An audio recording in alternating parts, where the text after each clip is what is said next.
Well, I mean, I guess to transition from that, you were just talking about part of the repeal of the "Don't Ask, Don't Tell" policy, and I guess that's kind of what brings us here. You have a story you want to tell, man? You just Yeah, tell us sure. about your experience and what it's like being a.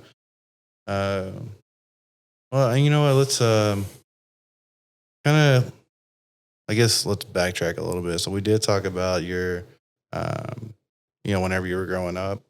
So let's talk about what that looks like from there, and then transition into the Marine Corps, and then just go from there. But yeah, shoot. Yeah. Um, so I did join the Marine Corps during Don't Ask, Don't Tell. Now I am an openly gay male. At the time, I was not. I was very closeted. I lived my West Texas lifestyle. So I did have a girlfriend, just like most people did during that time. And I mean, it was scary. I mean, I feel like that's probably why I walked around on eggshells with not knowing what I had got myself into, you know? And I kept that a secret for quite some time. I would always talk in regards to people that I was seeing or dating as they or them. I would use pronouns. I never said he or she. I kept things very DL. And this was like MySpace days. Facebook was barely starting. We didn't have Instagram, Twitter like we do now. Um, and yeah, let's see. When did you first realize that you were gay? I knew since I was like 14 or 15, without a doubt. Yeah. Um, and I think when I came home from boot camp, I had dinner with like one of my cousins. I call her my sister cousin. Yeah. And I was like, oh my gosh, I can't live like this. Like, I was finally doing something with my life and I was tired of hiding. I didn't have to rely on my mom or my grandma or my family for financial support or anything like that. And I remember like texting all of them and saying, like, hey, I'm going to tell my mom, I'm going to do it, I'm going to do it. And I took her outside and I told my mom, I was like, hey, I'm gay. She was like, she sat there quietly for a little bit. And she was like, what about so-and-so? What about the girl at the time that I had or whatever have you? And I had taken another girl to like events and balls and whatever have you.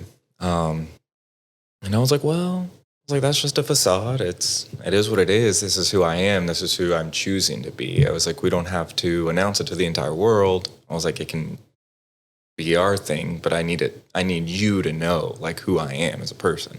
Yeah.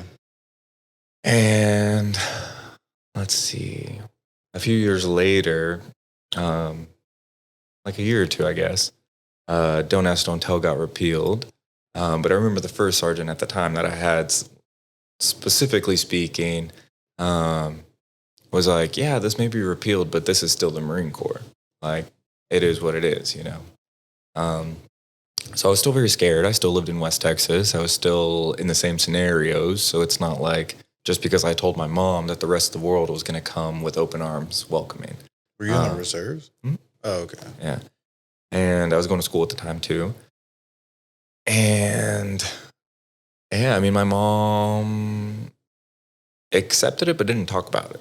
And it wasn't really until like 2015 when I had moved to Fort Worth after finishing school in San Angelo, and coming to the city. And I was living with my aunt at the time, and I kind of had like my first serious boyfriend. And he was a flight attendant, and so I was traveling the world with some guy and posting pictures on Facebook like, oh, I'm in Spain. Oh, how romantic. Yeah. And my aunt didn't really say anything, and I just kind of go off on the weekends and be like, oh, I'm staying with so-and-so, like, well, we're doing whatever. And it wasn't really until like after that breakup, and keep in mind I'm still in the reserve, so I'm still going to drill once a month and still referring to my significant other as they, them, and whatever have you. I had a few people blocked from seeing my social media. They could see the general gist and they knew I had a profile, but they couldn't see what I was posting. Yeah. And it was probably 2015 when that first serious relationship had kind of drizzled out, and I attended like my first pride. And at that point I was like, you know what, like I deserve to be happy, I deserve to be who I want to be, I deserve anything and everything that everyone else gets in this life, right? And I remember texting a few of like my buddies, and I was just saying like, hey, I love you, like no matter what, till the end of the day, like I would still take a bullet for you, like now versus whatever, just mumbling and jumbling, I was scared. And I had attended that pride, and I was in full force, like ready to come out to the world. Not that I really like owed the world anything, but I owed it to myself to be transparent with everyone that I've encountered on life. And I wanted them to love me for me as much as I loved them for them. Well, I mean, it's no way to. I don't really think it's a way to live life if you're just gonna, you know, not let the world know who you are. Um, I mean, I've got, I don't know, probably like 3 or 4 guys and girls that I was with in the Marine Corps, and they're gay now. Well, I mean, I'm sure they were gay, but they came out probably close to a decade ago. But I would have never known, and like that's one reason why I kind of wanted to come talk to you because, well, first of all, they don't live in Texas, so it's not like I can really just go have a conversation with them like this. But like it's like for me, if they would have came to me and told me, like, I would have never had a problem with it. Like for me, I'm just like, be you, just be happy, and don't fuck me over. Or I'll beat the shit out of you. Like that's my mentality. Yeah.